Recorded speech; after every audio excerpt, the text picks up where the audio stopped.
we establish an environmental committee. The environmental committee is a committee in the town represented by municipal members and community members, active people who can implement and follow up on the action plan developed by the community.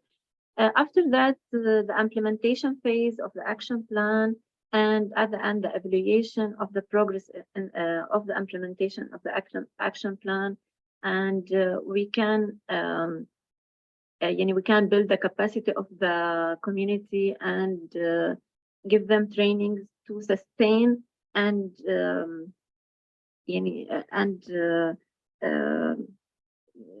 develop or know their needs for more projects in the future. Next slide.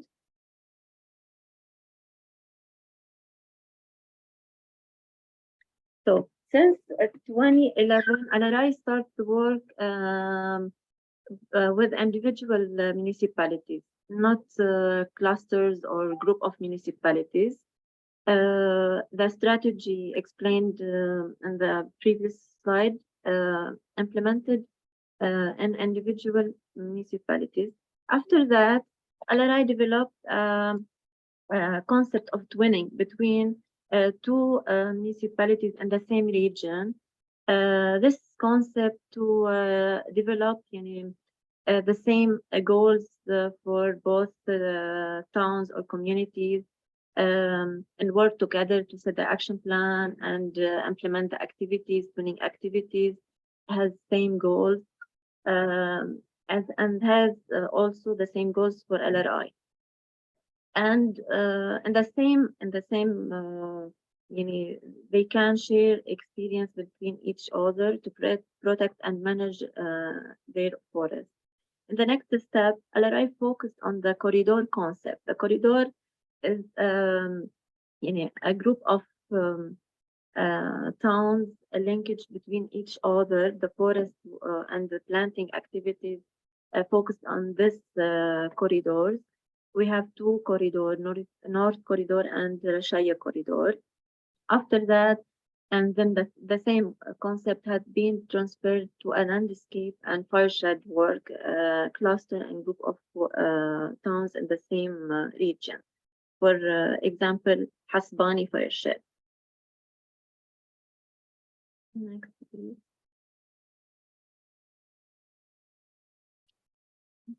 This is an example, the example of the corridor planning committee. The corridor planning committee in the corridor work. We have environmental committees in each town. The members of the environmental committee are the members of the corridor planning committees.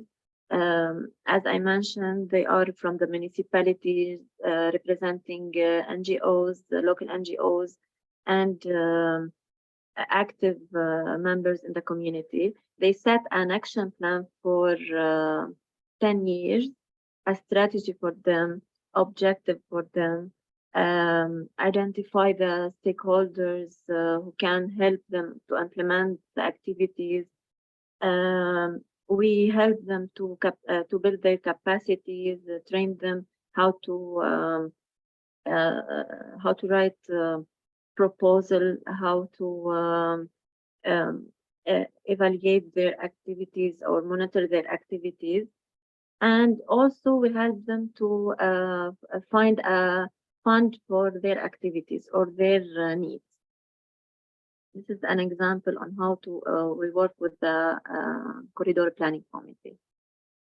The benefit of the community engagement or the positive side of the community engagement. First, we contribute to build the capacity of the members in the community.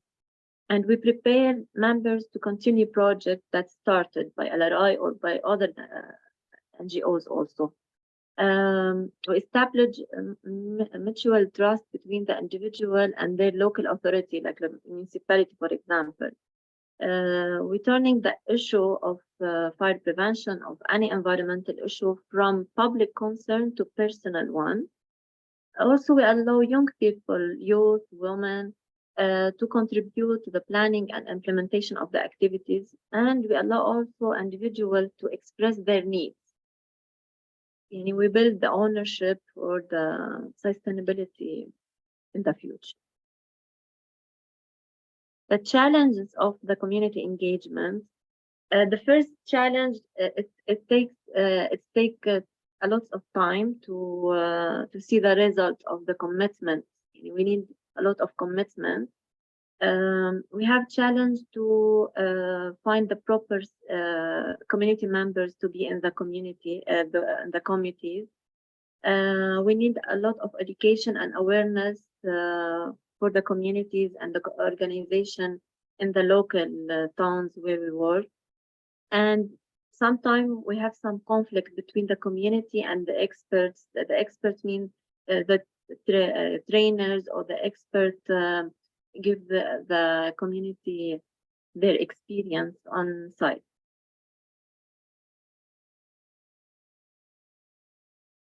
Some tools and methodology used by the community engagement component in LRI to get data, to know the stakeholders. So we have the stakeholder analysis tool.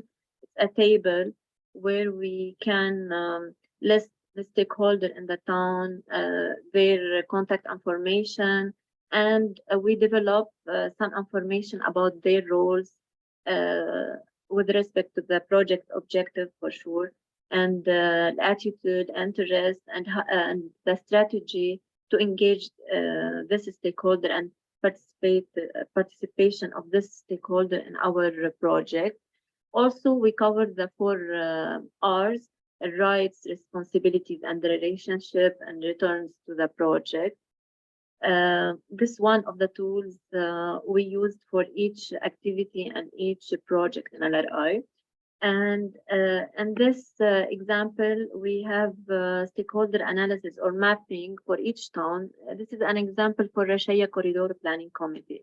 So we have the 3 sides: a positive side, negative side, and neutral side. We put in each side the stakeholder. For example, the stakeholder who has a positive influence to the Rashaya corridor planning, for example, the union, and we select the relation between this stakeholder and the committee. So it's a cooperation, for example. This mapping help us to know the status of each stakeholder and how we can benefit from the stakeholders, and to know the relationship and how they can benefit us on our project. Also, we have another tool. The M&E team developed this COBO form, town profile assessment. We did it on field by visiting the municipalities or the mayors in the towns. We get a lot of information in this COBO form, like the dynamic of in the community, agriculture activities. We get information about the restoration activities and about the land information. A lot of information in this COBO form. I can't take a lot of screenshots and put in the slide. Another tool, it's tools used in our roundtables and meetings, and it's a good tools to know the needs at the end. The SWOT analysis. So we know the strengths, the weaknesses, the opportunities, the threats in the community, and we conclude what are the needs of the community. We build on these needs projects, or we help them to get the funds for projects and fill the gaps in the community. And we have some pictures from our roundtables in the community in the north and in the Bekaa region. And I can close my presentation with one sentence. synthesis in the end of the presentation. Please next. The community engagement is the duty. Engaging the community is the right. And the community engagement approach is in the center of LRI project and landscape management and everything. So it's a cross-cutting approach and help us to implement the activities in any component. Thank you, Karma.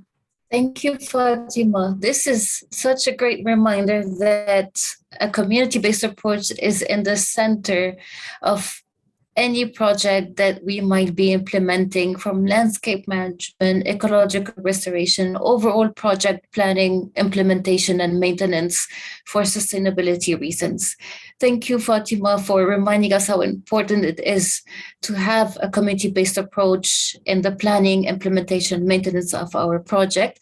And this is a perfect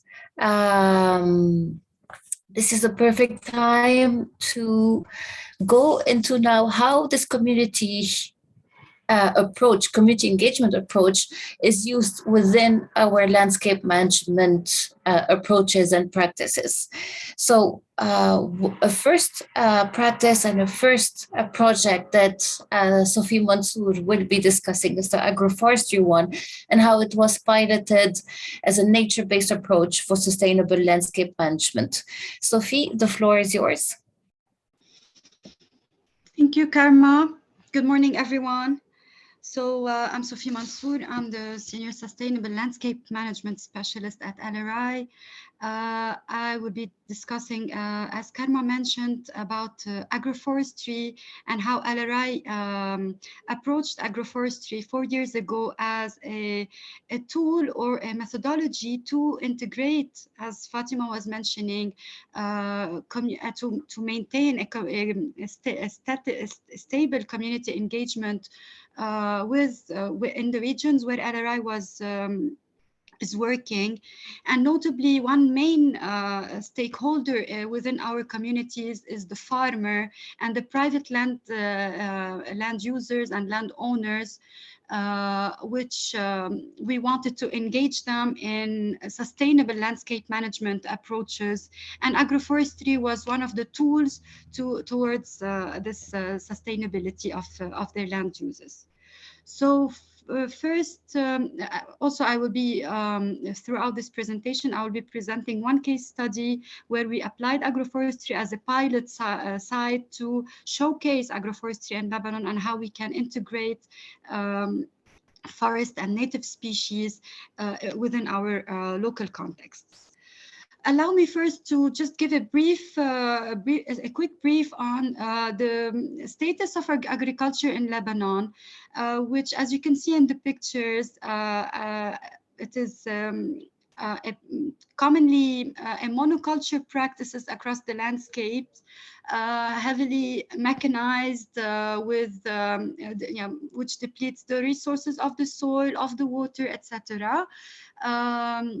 And this is where we wanted, Karma, please, next slide. This is why we wanted to shift the paradigm from common monoculture practices that deplete the resources and provide an unsustainable horizon for agriculture towards sustainable agroforestry practice, as you can see.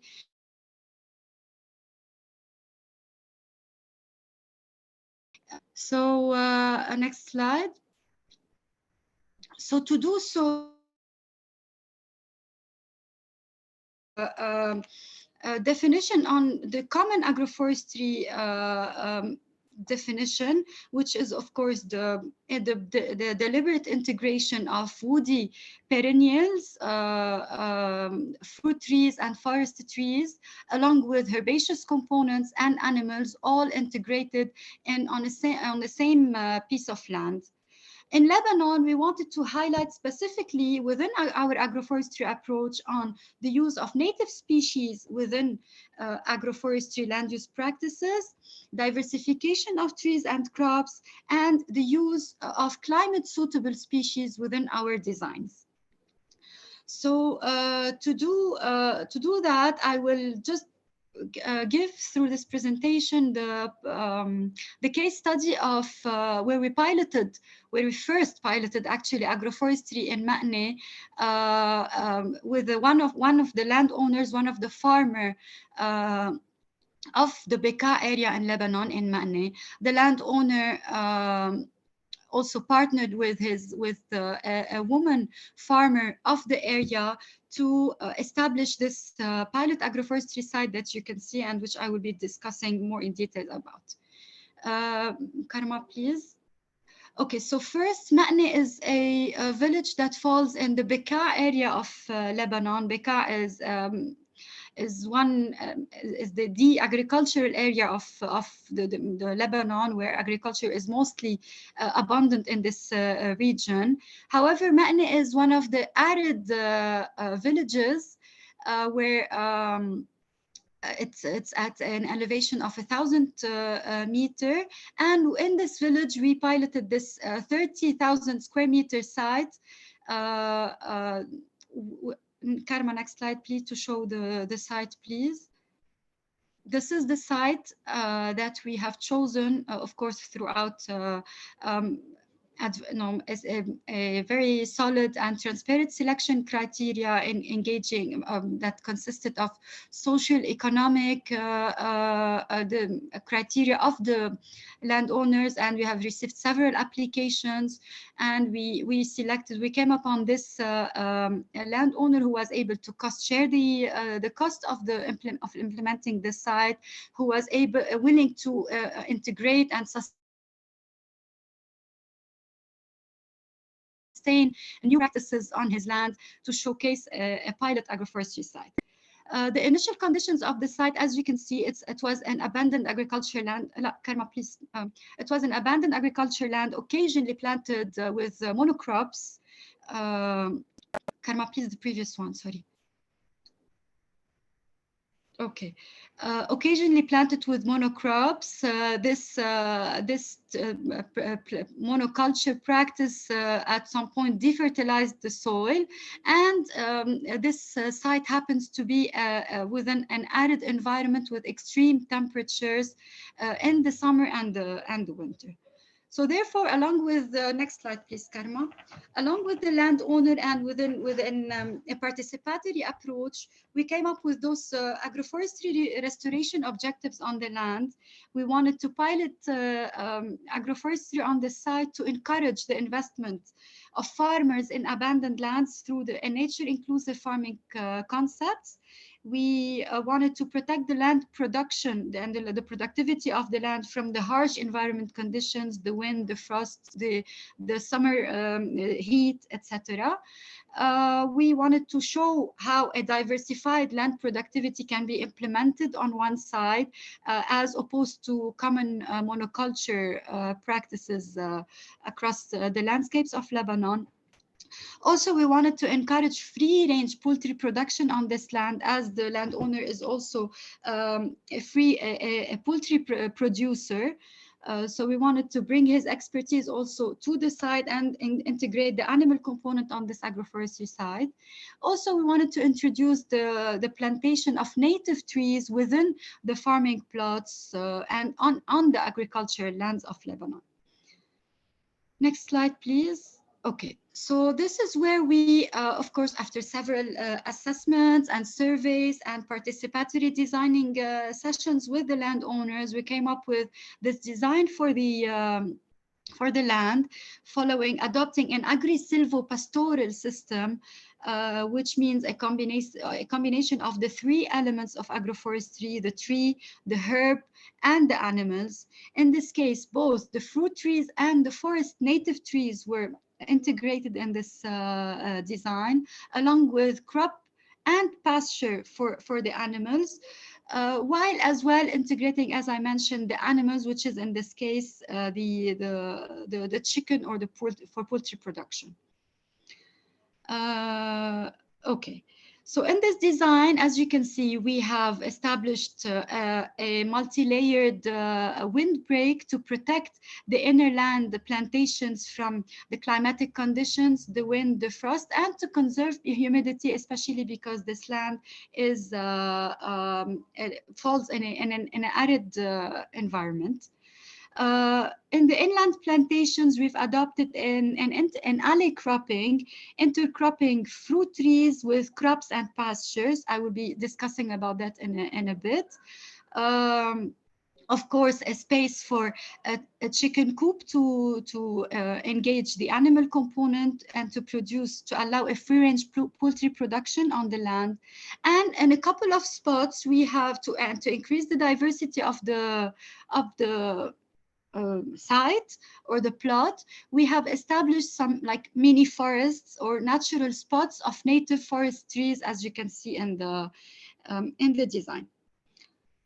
Next slide, Karma, please. Okay. So as for the choice of species that we've adopted, the windbreak was one of the essential components of the design or of the agroforestry plot. As I've mentioned, it's a multi-layer. We've adopted a multi-layer, multi-species windbreak to increase diversity, productivity, and increase the services that the windbreak can provide by preventing, minimizing the wind severity, balancing the humidity, providing a wildlife for the overall site. So we've chosen, as I mentioned,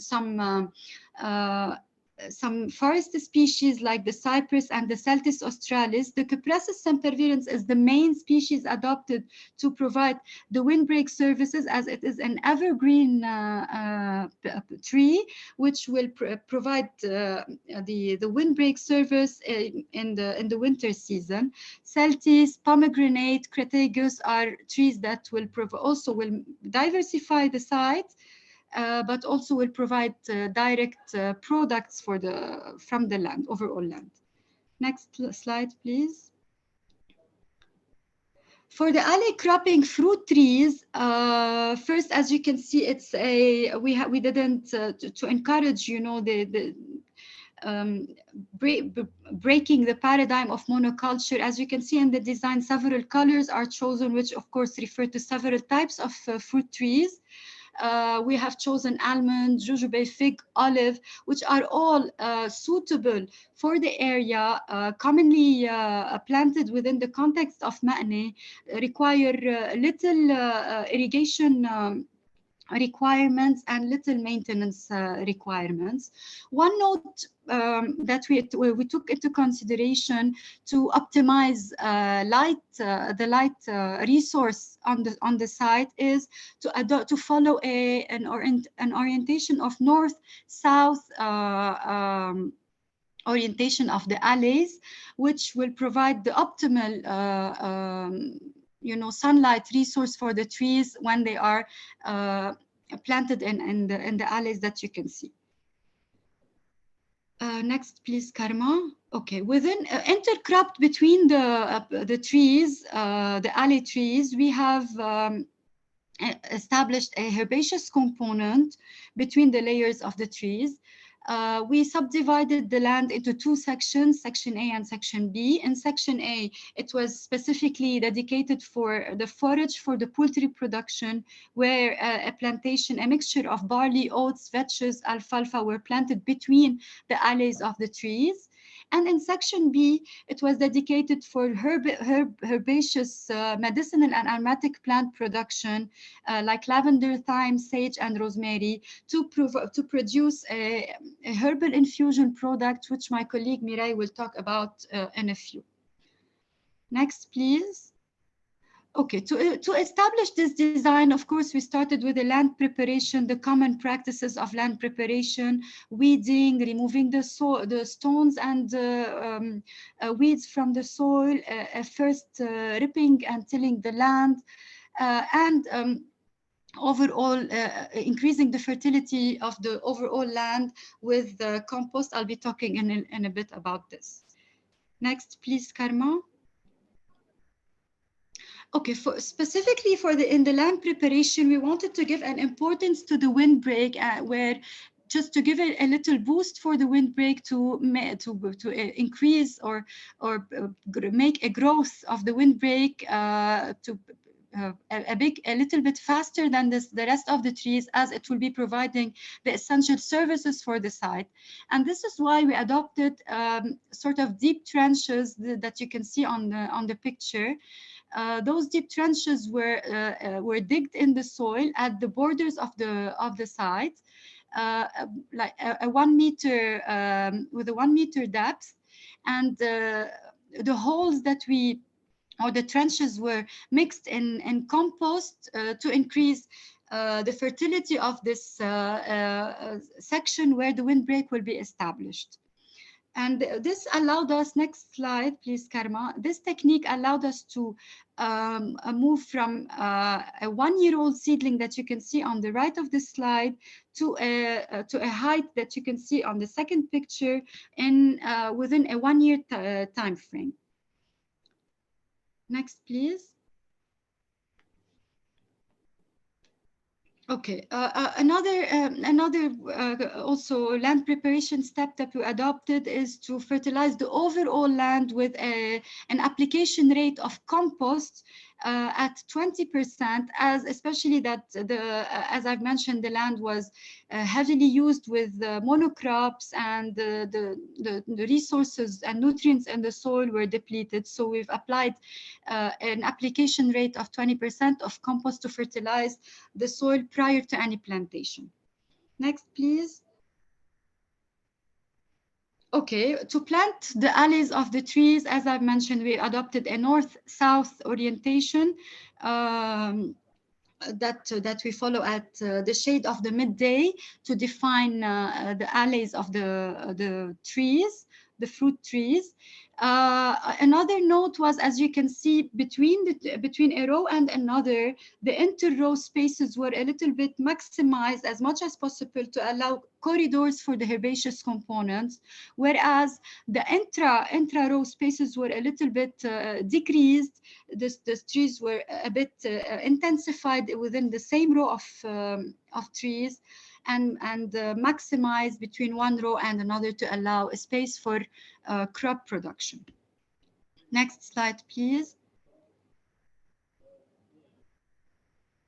Okay, as for the irrigation, of course, due to the water scarcity of the region and the dry conditions of the region, we optimized the irrigation using a drip irrigation for the trees, especially at the windbreak level, as mentioned before, to allow a boost for the growth of the windbreak species. Also, to minimize water usage, we've adopted some, as I've mentioned, local species that require minimal irrigation requirements, and for the crops, some rain-fed crops planted prior to the winter season. Next, please.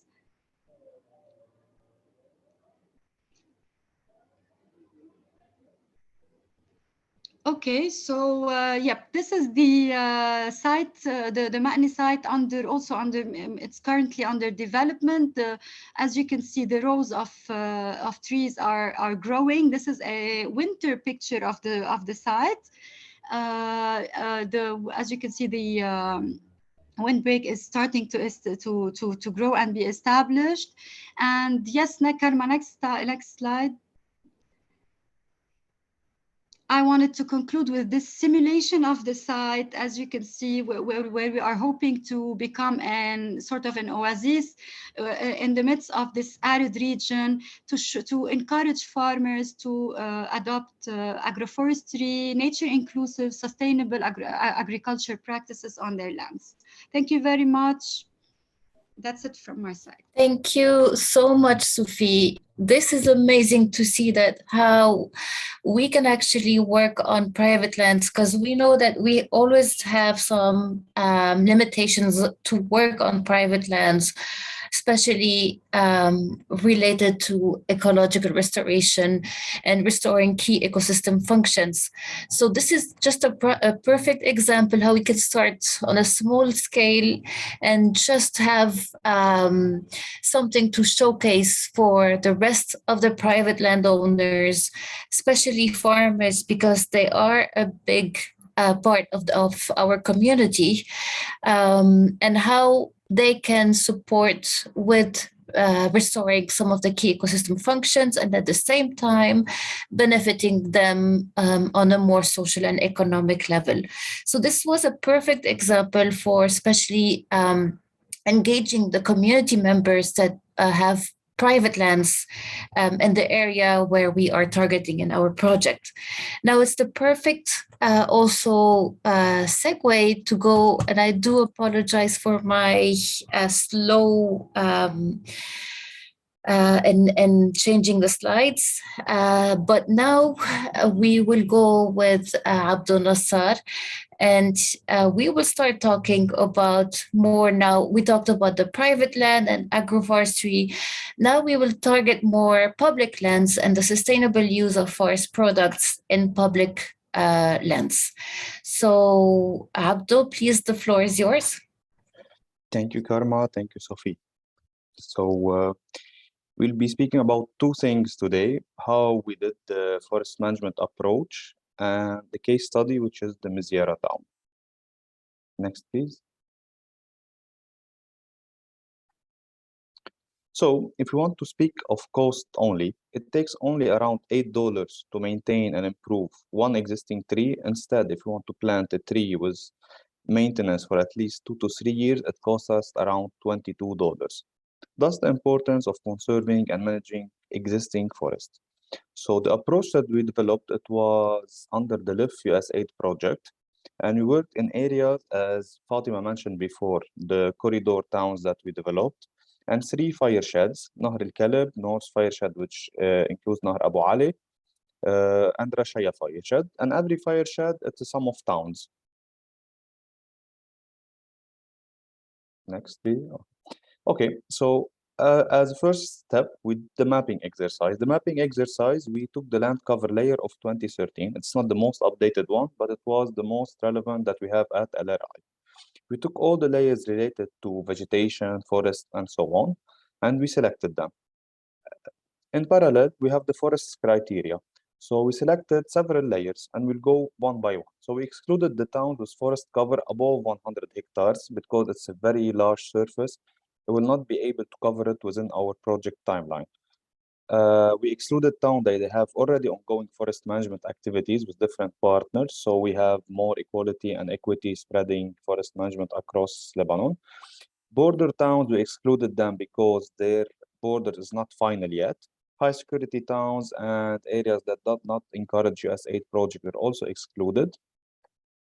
Where we have activities under the project that we have 2 or more activities also were excluded, so our funds are spread more equally and we can benefit better the livelihood. We prioritize towns with 1 plot of forest instead of scattered forest because it will be easier to implement.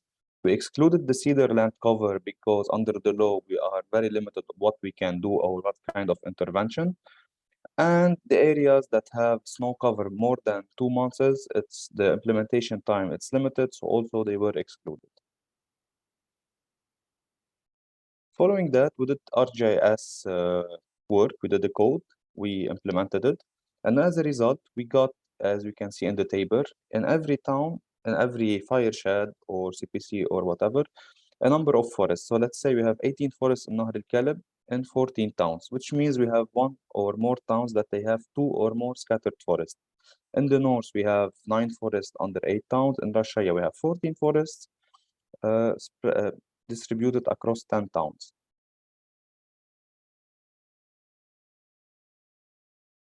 So after we did the list, so we visited all the towns, and all the towns that we visited, we were taking into consideration the reliability of the local authorities, presence of reliable local partner, and diversity of the selected forest types, because we do not want to only use or be working in one type of forest, say oak, pine, mixed oak, or whatever. So with it, we try to include the mix of forest. And then we visit the municipalities and we check to have interest in working with us and to implement the activities with no or little challenges. So we selected our challenges at this phase. And the forest stages was assessed, such accessibility, health, issues, usage, type, cover, and so on. After we did all the selection, we selected 5 forests mainly. كفر مشكي and خربة روحة in رشية area. The north area مزرعة التفاح and مزيارة. نهر الكلب نهر الكلب, which is in Matan area, we selected the Khanshara forest. So خربة روحة and كفر مشكي are mostly oak forest, whereas in this is the back slide before getting here. So مزرعة التفاح and مزيارة mixed oak forest with part pine forest, mixed pine forest, wild pine. Khanshara, it's a stone pine forest. Oh. So we're going to talk today about Mizyara. So this is an overview about the Mizyara forest. On the left, you can see the forest. It's a bit sparse, it's a bit clean. So this is the area where we implemented our activities. And on the right, it's where we didn't have yet the opportunity to continue our work. So Mizyara, it's in Lebanon, North Governorate, Zgharda district. It's a municipal land. Altitude of Mizyara town ranges from 350 to 1,000 meters. The donor, it's USAID in coordination with Ministry of Agriculture. Duration of work, which is the project duration, started 1st September 2018 till 31st of November 2022. So we did forest mapping, field inventory, and implemented activities. We managed, other than the developed forest management plan, we managed 15 hectares, we improved stands and pruning, we did capacity building for the local authority, we promoted governance, and created around 16 seasonal jobs. So the selected consultant is Dr. Jean Stéphane, which is a local consultant. The developed forest management plan was based on the Catalonia Forest Technical Center in collaboration with the Lebanese Ministry of Agriculture. Also, the general management guidelines provided under the SLMQ project, and also other guidelines which have similar contexts, such as the FAO and the French National Forest. The implemented activities in Mizyara were mainly improve stands and reducing any kind of fuel, as you can see in the photo. So we did no cutting, we only did some thinning and pruning, which was the main objective and goal that Mizyara municipality and stakeholders required.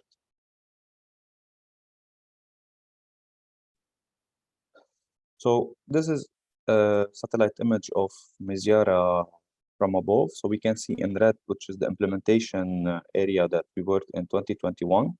Of course, we started by the most accessible sites, and it's also reflected in the management plan, which is next to main road. And then we expanded our work in 2022, which is shown in purple.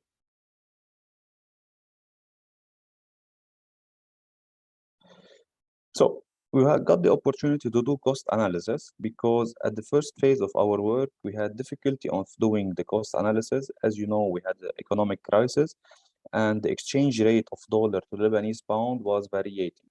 So when we implemented the work in Mizyara, we had the chance that we were only paying in fresh USD. So the price is somehow comparable between the years. As you can see, the category of the payments is divided into 4. Participants, who are mainly from the local community, we train them and they conduct the work. Site supervisors, which help us in monitoring, data filling, and so on. Transportation of the participants and site supervisors, because fuel, it's a high cost in Lebanon, and we have to provide transportation means to facilitate the work. And residue transportation, which is, we can see that this is part of an opportunity that we can invest later on, which is hiring a pickup, renting a pickup to transport the residues from the forest to a distant area. So we'll be reducing any kind of risk in the forest. So the cost that we just saw beforehand is exclude the cost of equipments, because the methodology and the strategy we use as LRI, when we have a project ongoing, we have a set of tools. We give them to the related community, they work with them, and then we take them back. So we didn't include the cost and in the cost analysis, but we have a different study now that will include them. But as a rule of thumb, we tried to calculate it, and it costs around 12% of the total allocated budget, because we were using chainsaws, gasoline chainsaws, and their operational cost is a bit higher than a normal chainsaw. If we're using a manual chainsaw, of course, it will affect the productivity. So we also always have to choose. Next slide. So if you want to look at the pie chart, we will see that 57% of the total budget is for participants, site supervisor is 13%, 18% is for transportation, which is not a small cost, and 12% is for residue transportation. On average, 1 hectare to manage in Mizyara, it's $964. We managed 14.63 hectares. We have to take into consideration that the further we are from an accessible road, the cost will increase. And that's why it's important that the activities that we're conducting to provide some sort of economic opportunities. So this is an example from the forest residues that we caught, mainly after working, let's say, for 5 days. We have 1 or 2 days, we transport the residues to an accessible points where the pickup can come and get them. We didn't have the chance to get a shredder, so the shredder is needed because we can shred on the spot the residues and their volume will be decreased majorly. So in case we want to transport them, one truck can transport more, or they can be spreaded as a mulch in the forest, increasing the organic matter. We have to integrate a circular economy concept in our activity building, and that's why we were working with a student on the potential wood value sales and the value of implementing the work based on the developed forest management plan to Mizyara.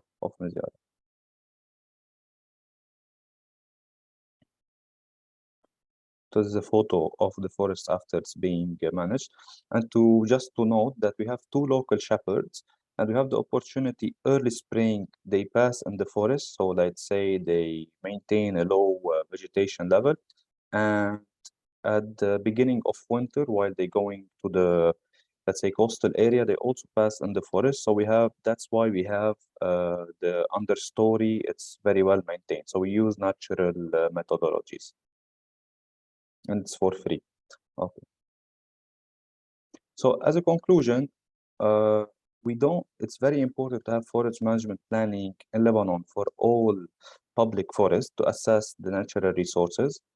The forest in Lebanon present several untapped value chains. In case we see the case of Turkey, they have $1 billion industry just from non-wood and wood forest products. So this is something that we can mimic sustainably.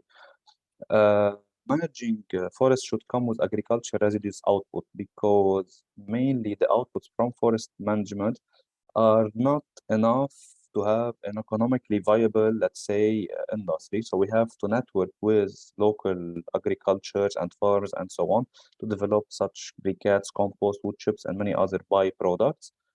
And forest management plan, they should come with a feasibility study to ensure that activities that we are suggesting somehow they can be implemented, and they don't have to wait, let's say, for a donor or for an outside source, that the municipality, the local entity, or let's say any local, let's say, personnel can come and apply this forest management plan, knowing that there is some sort of financial output out of it.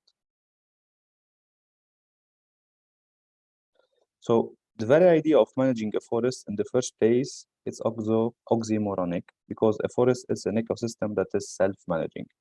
So mainly we're doing forest management plans due to the human intervention in the forest and in surrounding areas. But that doesn't mean that managing a forest should only be our concern. Sometimes we just have to do conservation and so on. Thank you. Thank you, Abdul, so much. This was very informative, especially when it comes to the sustainable use of wood products from forested habitats. we usually tend to either see as using wood product as a big no-no, but if we do actually think about it and plan it sustainably, it could be very beneficial for the communities. So we were informed about the use of private lands, on how to use them sustainably, ecologically, and economically. And Abdul now discussed the use of wood forest products in public lands. And on this, we will continue with the public lands. And next, we will have Mireille that will talk about this time the non-wood forest products and how within this project, gender considerations were taken to empower women in non-wood forest products in public lands. Mireille, the floor is yours. Hello, everyone. Thank you, Karma. So I am Mireille Jazi, the male senior specialist in LRI and the gender focal point. As my colleague Fatima stated at the beginning, community engagement is essential for success of landscape management, and women are one of the main stakeholders in our target communities. So today we're gonna be talking first about how we can do a good gender balance and active women participation in general in landscape management, and we'll focus on a case study of non-wood forest products. So LRI has been encouraging gender balance and active women participation in all forest-related projects implemented since 2010, either through training, planting events, celebrating International Women's Day, or even in-kind grants for women groups.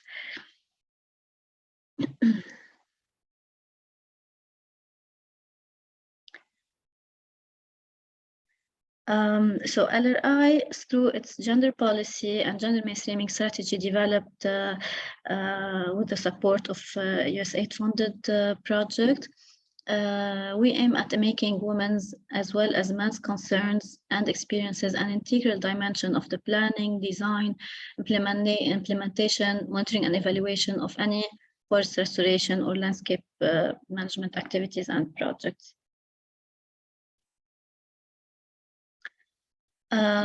Our strategy consists in this gender integration continuum. It consists in moving from a gender-blind planning and management to a more gender-aware planting, design, and implementation, especially avoiding an exploitative approach which encourages stereotypes in the community and increases discrimination. So the aim is to work in first in an accommodating approach, taking what is existing as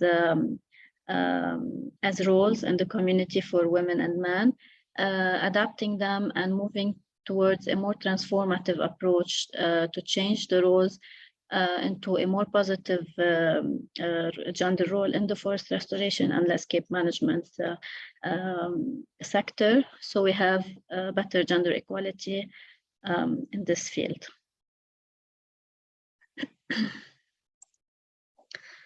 So to do this, LRI has conducted also through the USAID-funded project, the first gender analysis done in Lebanon for the forestry sector. We conducted focus group discussions and key informant interviews in target rural communities across Lebanon to identify gaps and opportunities of gender integration in the forestry sector.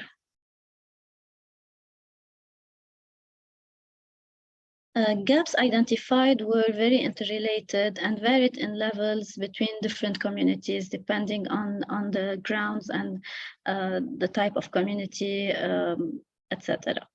So they consisted in first lack of time due to chores and children. So women were reluctant in participating in restoration activities, capacity building, paid or unpaid work, planning, etc. Another challenge was the lack of transportation, mostly due that like restoration work is a bit remote. to the main villages and housing. Other challenges were related to the lack of knowledge actually in this field, lack of skills, and lack of interest because of this. Then there was the lack of inclusion strategies that comes from the underrepresentation of women in the main local authorities like municipalities or committees. So whenever they are not present, they will not be explicitly included in the planning and implementation. And we also have the lack of protection laws and combined with a conservative culture or social norms existing in the community, which varies greatly between a community and the other across Lebanon. And all this will also lead to sometimes the consideration that women should earn less than men in this field because of their lack of skills and other challenges. We also identified opportunities for their active participation during this gender analysis, and together with ensuring an enabling environment for women's participation in restoration activities across the project cycle, we have identified the opportunities for inclusion and documented success stories to encourage further effective engagement in the future. One of these opportunities are in reforestation, from the planning to the seed production to the planting, and then to the maintenance, which includes irrigation, weeding, mulching, fencing, etc. Another opportunity, can you move forward 2 slides, Karma?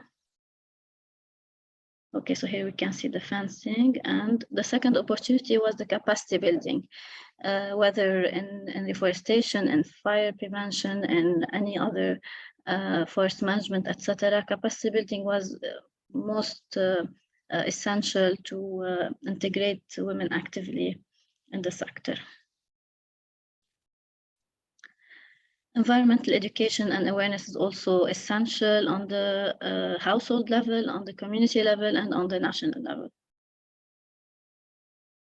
This was done through also awareness campaigns, as you can see. Women had also a very good input in advocacy campaigns to protect forests.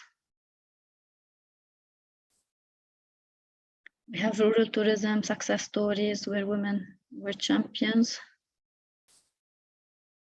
as well as climate change adaptation activities like terracing and planting terraces with herbs to stabilize the soil.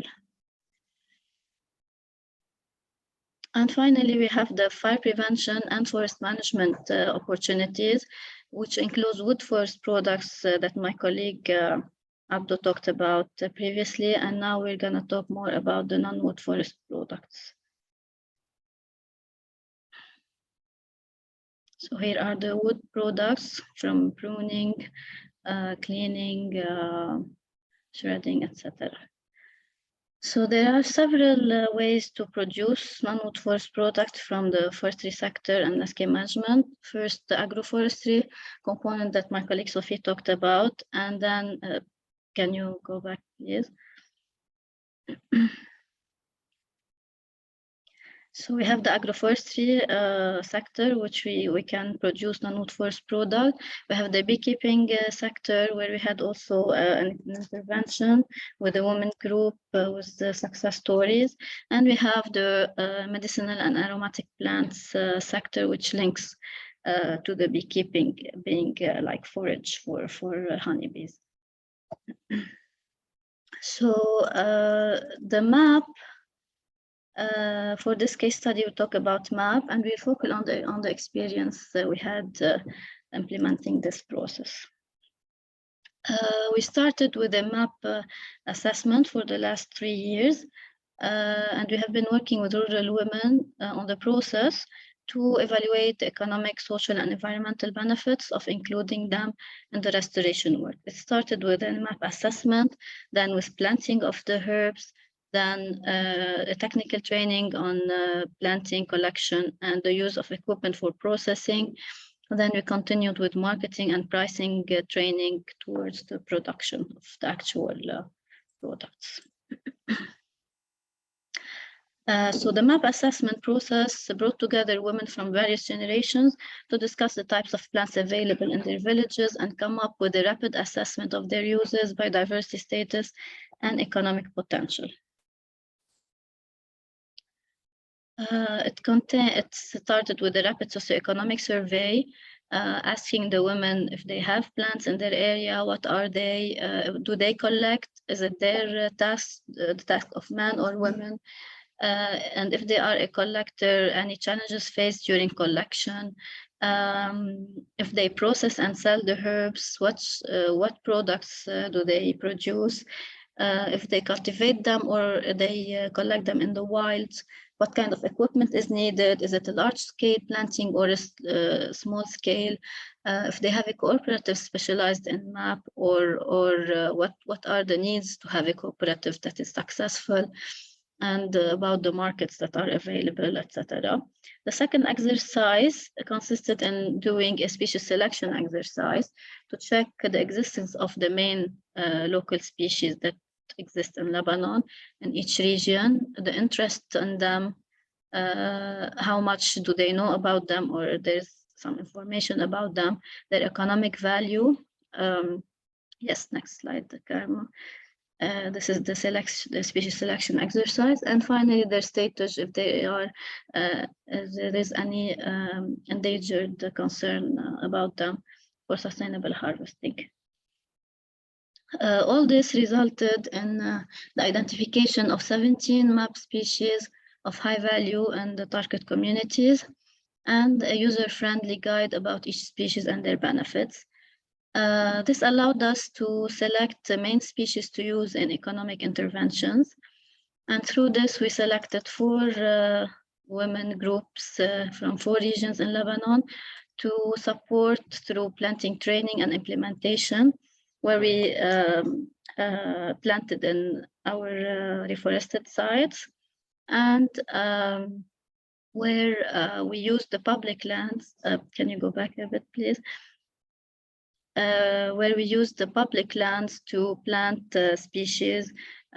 So these areas can be managed by women groups, overcoming the issue of access to resources and land ownership for women, especially in Lebanon. The next phase was to do a training on production equipment, like a dryer for herbs and the grinder, and to conduct a marketing and pricing training to be able to have a feasible, like, small business for the women groups. Finally, we were able to support the women groups in producing culinary herbs, herbal soaps, anti-infusions through this process, and address gaps on the social level, actually, first. The lack of skills, knowledge, and interest, and the stereotypes that women cannot be part of this sector. We also addressed the economic level gaps related to unequal pay, where we were able to support some seasonal jobs in planting the sites. We were able to create like a small business for women that is flexible in time to address the lack of time due to chores, and the lack of access to land resources through support with municipal and public lands. And finally, on the environmental level, diversifying the species in the restored landscapes will improve biodiversity and ecosystem functioning, and planting will decrease the pressure on harvesting existing MAP from the wild and will ensure raw materials for the production. Thank you. This is it from my side. Thank you very much, Mireille. This is the best way to go ahead to our last panelist. So we kind of covered with our first panelist before we go to the last part, and I do apologize for the delay a bit in time. why landscape management is important on the social and economic benefit. It diversifies income generating sources. On the as ecological benefit through biodiversity, it supports in conserving and restoring key ecosystem functions. Those key ecosystem functions, they provide key ecosystem services. And this is a good segue now for my colleague Eliane to talk about ecosystem services and landscape management. Eliane, the floor is yours. Hi, Karma. Hi, everyone. Thank you all for listening. Karma, can you move to the next slide, please?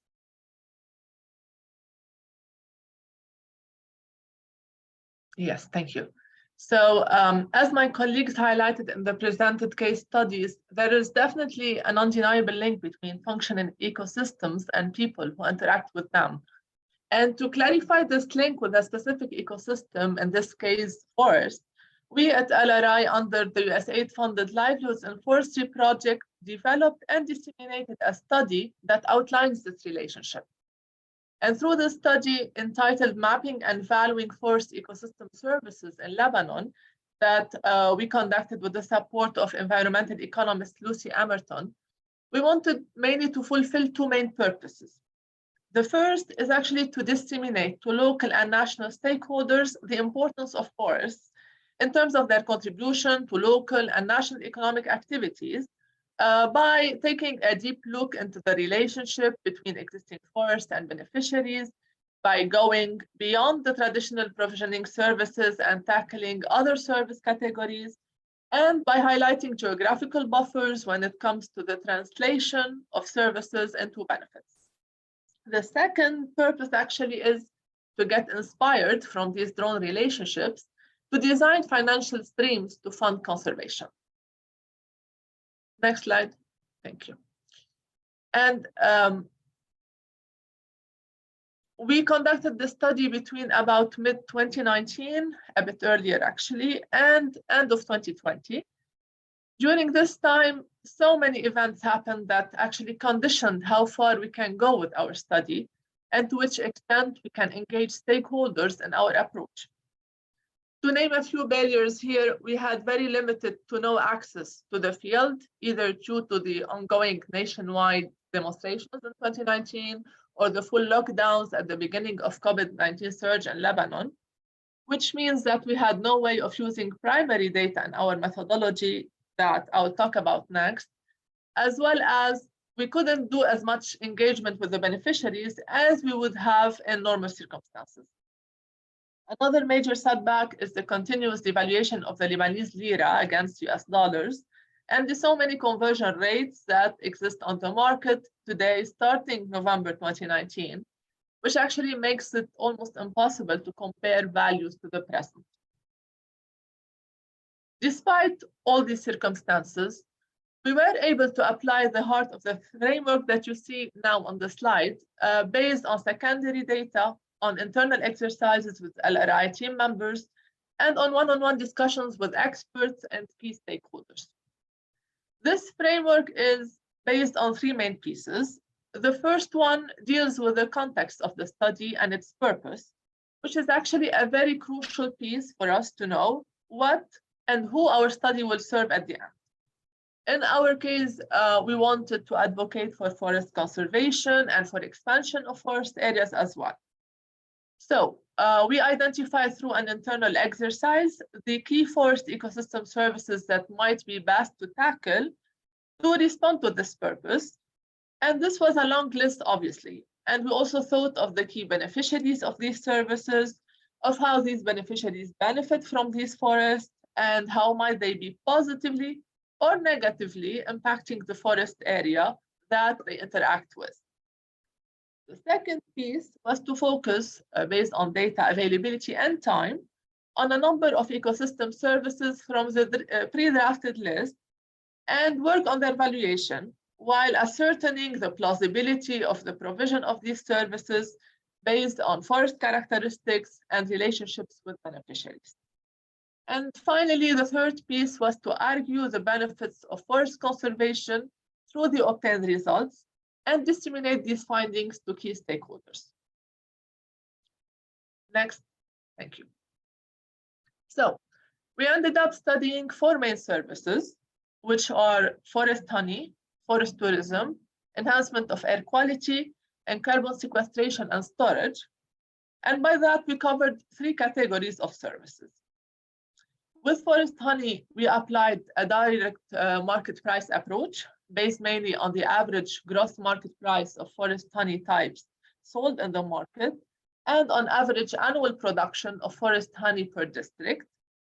Our direct beneficiaries in this case for the service were beekeepers mainly, specifically the ones installing their beehives next to forests dominated with fir, juniper, cedar, and oak species. With forest tourism, our calculations were based on estimates of different expenses paid by visitors inside and in the surrounding areas of 6 forest nature reserves collected through a survey when these visitors target these forest reserves as their primary destination. So in this case, our approach was a mix of market price and simplified travel cost method, and our primary beneficiaries were both the local community and the national government. With enhancement of air quality service, we reflected part of the value of the service using the avoided cost of hospital admissions for respiratory and circulatory diseases associated with car tailpipe emissions over busy roads, represented here by NOx emissions. We argued that this avoided cost carried by the government and patients is part of the value of the service provided by tree cover within a certain buffer from busy roads, when these trees help decrease faster the high concentration of car emissions in the atmosphere, and by that decrease the period of exposure of people on the road to these emissions. Finally, for our calculation of carbon sequestration and storage, the value calculated is an incremental avoided cost for the deforestation of an area of forest, and that during the period 2019 to 2030, projected based on a set scenario for this area to be converted to settlements and agricultural lands. The avoided cost comes from the need to replace the carbon storage and sequestration service with either reforestation or a mix of renewable energy, as we usually do in Lebanon, if Lebanon wants to keep up with its NDC target back then. So in here, the calculation was made to mainly help support a policy decision for conservation. Next. Through our valuation exercise, we also attempted to set the base for a tool that will serve future conservation and planning for reforestation. This tool is the hotspots of forest ecosystem services that you see on the slide, in which we aggregated, when possible, the values of forest ecosystem services by districts. For the future, we plan to update the values for the previously calculated services and to add new services as well for the tool to be more representative and better used in decision making. So more representative of the total economic value of forest, not only of just 4 ecosystem services. Also, the same general framework that I previously discussed can be applied to other ecosystems, and the values can also be merged with that of forest for better landscape management and even fairer conservation and distribution of resources. Next. Once we finalized our study, we disseminated the key results and messages to local and international stakeholders through workshops and webinars, and also the study is already available on LRI's website. Next, please. Another dissemination tool that we used is a story map that we developed to focus on key messages of what our results mean, to highlight key beneficiaries from the studied services, and to summarize, for the ones who don't like to read the 100-page study, the key pieces of the methodology. Next, please. Also, the ecosystem services valuation study was followed by the development of another document entitled Capturing Ecosystem Service Values. This document is also developed under USAID-funded project by environmental economist Lucy Emerton and in close coordination with LRI to ensure coherence with the previous work that I talked about. And it was important for us to develop these guidelines, and why this is to try and explore ways to respond to the increasing challenge of financing forest conservation and reforestation, among other landscape management priorities. And we needed an approach that puts stakeholders at the center and that allows us to benefit from our knowledge of ecosystem services and their value. And that's why we did our evaluation for ecosystem services. Next, please. So here's what we came up with. This approach that you see on the slide is focused on the level of a landscape.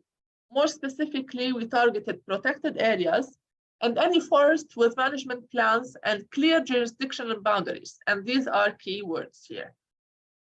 This approach actually includes 10 steps that look at the current financing status for the management of a designated forest landscape, the ecosystem services that its forests provide, the key beneficiaries, the financing gaps in the forest management plan, and the opportunities as well through ecosystem-based finance schemes to fill these gaps, among other financial streams, obviously.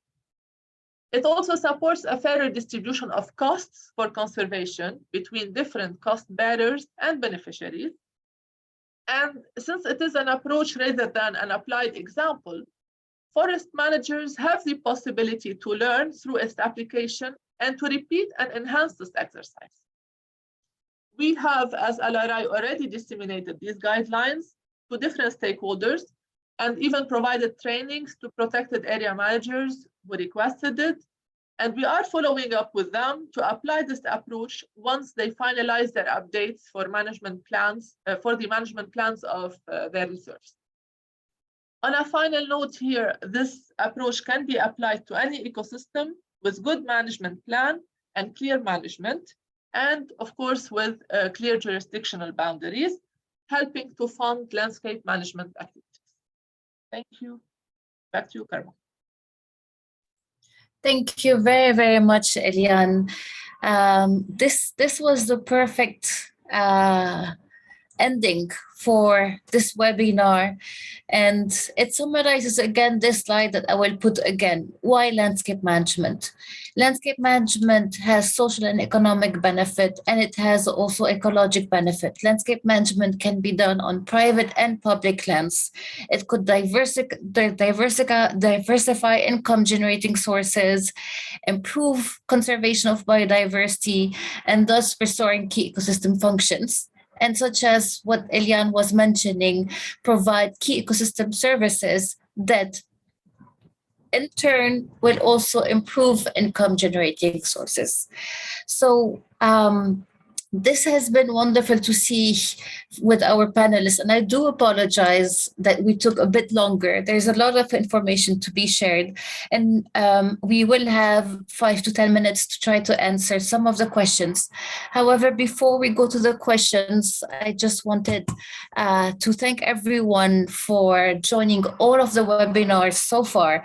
This has been officially our last webinar, and next month in December, we will have not a webinar in the form of a presentation, but in the form of a final regional roundtable on developing a framework for regional collaboration. This has been, this will be, we will send you more details later this month about this final regional roundtable. And this is where we will be able also to have better discussions around all the topics that we have shared in the last 6 webinars. So now I will stop sharing my screen, and we will try to answer some of the questions that were raised in the Q&A. I will also, if there's no problem, try to share a link in the chat box or in the Q&A box for the webinar feedback survey. I know the first survey I know the first feedback will be about the timing, and again, we do apologize about that.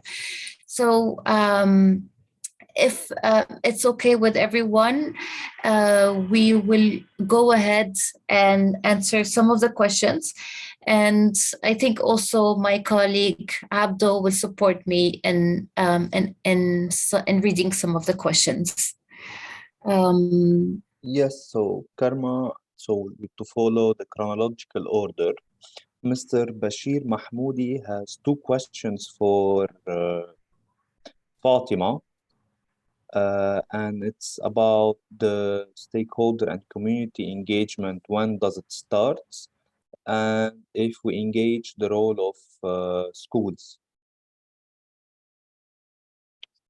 Yes, Abdo, thank you. So Mr. Bashir asked about if we engage the community before the planning.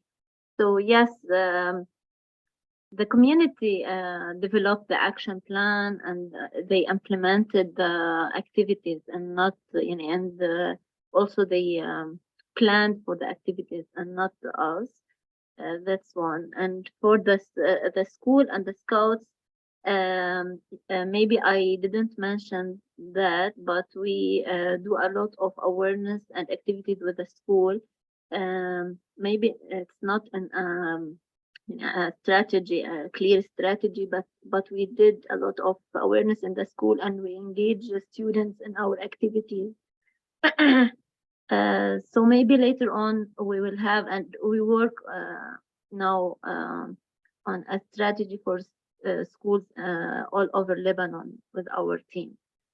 So maybe later on we can do more activities special for the school. Thank you.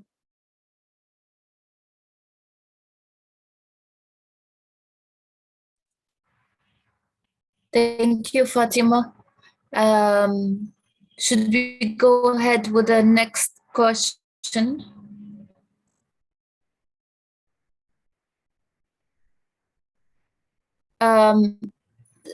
Someone asked if we'll be able to share presentations. Definitely, we'll be able to share presentations and the recording of this webinar. Abdo, I am so sorry to put you on the spot. I was sharing my screen, so I wasn't paying attention to the Q&A. Is there a follow-up question for No, Fatima? for Fatima, there is Mr. Abdus Salam. He asked about if we included monitoring and evaluation system in our approach. And then we have a set of questions for Sophie. Okay, so Sophie, if you're with us, we will start with the questions related to agroforestry.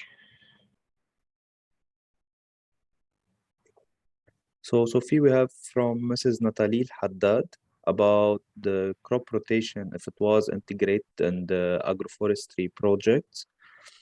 And then from Tushar, Mr. Tushan, what were the main challenges while implementing the project and major lessons learned?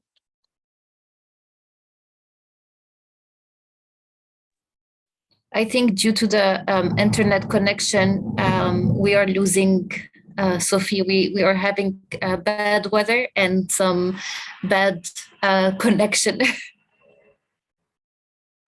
So Karma, I can answer Mr. Abdus Salam about including the monitoring and evaluation system. Yes, please. So yes, we did. We trained the community when they developed an action plan to have an indicators and how can they monitor and evaluate their activities. And sure, we evaluate their activities on in the community.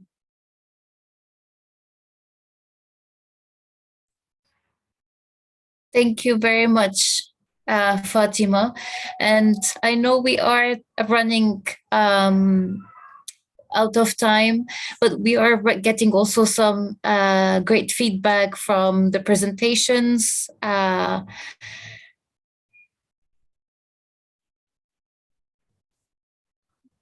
So Karma will move two questions. One related to the forest management, and then the second related to MAP, to the woman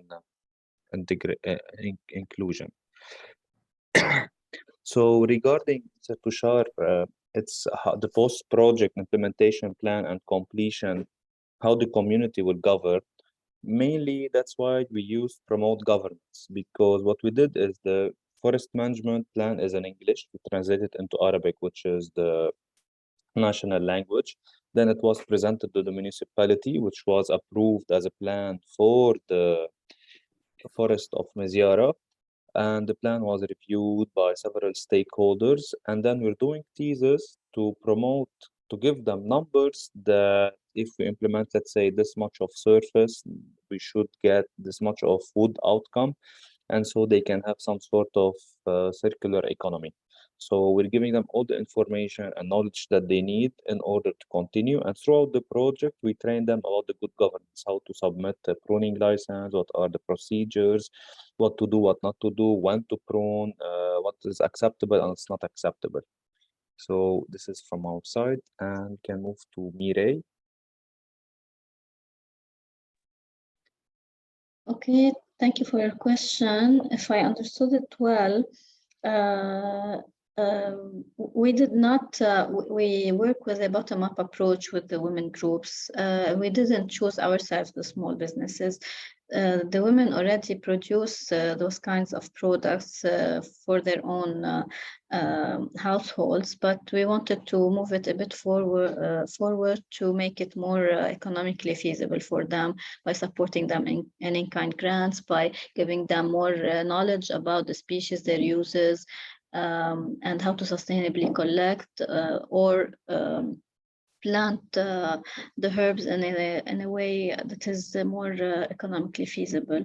So yes, they come up with their ventures, but we support them during this economic crisis to be more sustainable in the future. And definitely they will need a bit more support in the linkages to markets in the future. And relating to the success stories, we do have a very nice production that is sold within exhibitions and special like traditional products markets.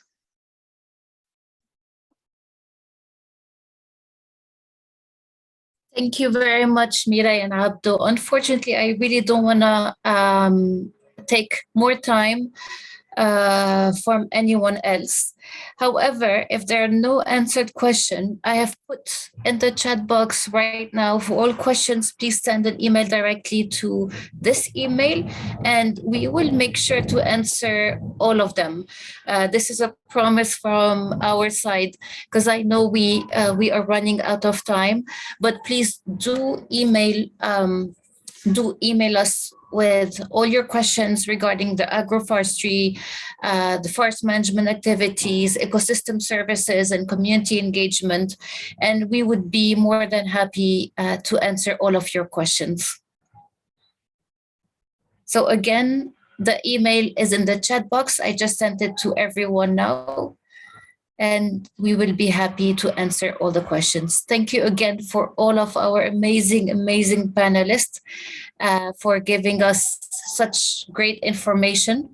And hopefully you will soon receive an email regarding next month roundtable. And all of our panelists will be attending also this roundtable. So it's another chance to ask questions. Thank you again, everyone, and have a wonderful rest of the day. Thank you, Parveen.